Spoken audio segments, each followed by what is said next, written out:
শুক্রবার দুপুর 12টায় একটি আমল করেন, আপনি 1 ঘন্টার ভিতরে ফলাফল পেয়ে অবাক হয়ে যাবেন ইনশাআল্লাহ। শুক্রবার দুপুর 12টায়, আল্লাহু আকবার। এই শুক্রবার এতটা গুরুত্বপূর্ণ, জুমা আবার এতটা গুরুত্বপূর্ণ। এই দিন সম্পর্কে আল্লাহ রাব্বুল আলামিন পবিত্র কোরআনুল কারীমের 62 নম্বর সূরা সূরাতুল জুমায় নাযিল করে দিয়েছেন। সুবহানাল্লাহ। আমার আল্লাহ তাআলা এই দিনকে এত গুরুত্বপূর্ণ করেছেন। আমার আল্লাহ বলেন, ইয়া আইয়ুহাল্লাযীনা আমানু, যারা ঈমান এনেছো, ইযা নুদিয়া লিস-সালাতি মিন ইয়াউমিল জুমআহ, যখন তোমাদেরকে জুমার আযানে ডাকা হয়, ফাসআউ ইলা যিকরিল্লাহি ওয়া দারুল বাই', দুনিয়ার সব কার্যক্রমগুলো বন্ধ করে দাও, দুনিয়ার সব কার্যক্রমগুলো বন্ধ করে দাও, দুনিয়ার সব কিছু তখন নিস্তব্ধ করে দাও। আল্লাহু আকবার।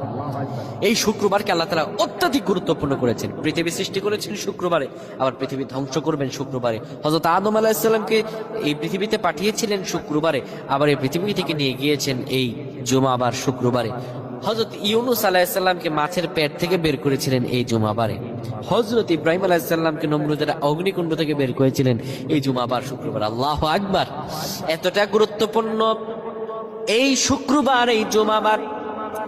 আল্লাহ রাব্বুল আলামিন এই জুমাবারকে এত বরকতময় করেছেন। কোনো ব্যক্তি যদি জুমাবারে যখন দুপুর 12টা বেজে যাবে, তখন আপনারা আর কোনো কাজকর্মে থাকবেন না। সবাই কাজকর্মগুলো ছেড়ে দিয়ে মা বোনেরা জায়নামাজে বসে যাবেন এবং বাবারা মসজিদে চলে আসবেন। এসে কিবলামুখী হবেন, আল্লাহর খাস নাম 7 মান পড়ে যা চাইবেন আল্লাহ আপনাকে তাই দান করে দিবেন। কিবলামুখী হয়ে 10 বার দুরূদ পড়বেন। 10 বার দুরূদ পড়ার পরে 3 বার সূরা ইখলাস পড়বেন। 3 বার সূরা ইখলাস পড়ার পরে এবার 7 বার আল্লাহর এই খাস নামটি পড়বেন, আর রহমান, আর রহমান, আর রহমান, আর রহমান। খাস নামটি 7 বার পড়বেন। 7 বার পড়ার পরে আপনি আল্লাহর কাছে করজোরে যা চাইবেন, আপনার চাইতে দেরি হবে, কিন্তু আমার রব কুদরতের মালিক আল্লাহ আপনাকে দিতে দেরি করবেন না। সুবহানাল্লাহ। আপনি চাইতে দেরি হবে, আমার রব আল্লাহ আপনাকে দিতে দেরি করবেন না। সুবহানাল্লাহ।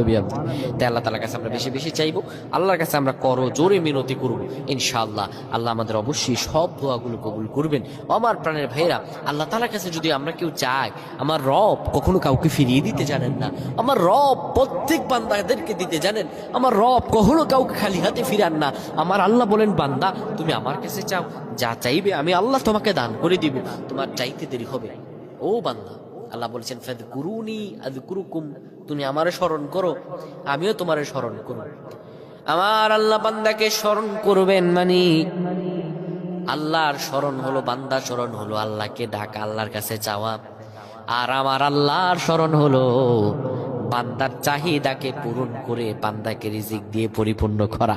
সুবহানাল্লাহ। আল্লাহর রহম হলো, আল্লাহর স্মরণ হলো বান্দাকে রিজিক দিয়ে পরিপূর্ণ করা। সুবহানাল্লাহ। আল্লাহ আমাদের বেশি বেশি বুঝার তৌফিক দান করুক। আমরা পড়ছি আল্লাহুম্মা আমিন।